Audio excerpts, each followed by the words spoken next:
السلام علیکم ورحمۃ اللہ وبرکاتہ۔ اعوذ باللہ من الشیطان الرجیم، بسم اللہ الرحمن الرحیم۔ محترم سامعین، جو شخص یہ دعا پڑھے گا گویا اس نے والدین کا حق ادا کر دیا۔ ایک روایت میں آیا ہے کہ جو شخص اپنے والدین کی طرف سے حج کرے تو ان کو ایک حج کا ثواب ہوتا ہے، اور حج کرنے والے کے لیے 9 حجوں کا ثواب ہوتا ہے۔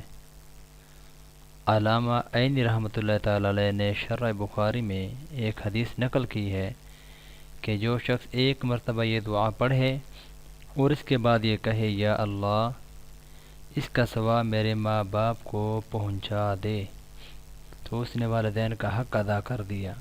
دعا یہ ہے: الحمدللہ رب العالمین، رب السماوات ورب الارض رب العالمین، وله الكبرياء في السماوات والأرض وهو العزيز الحكيم،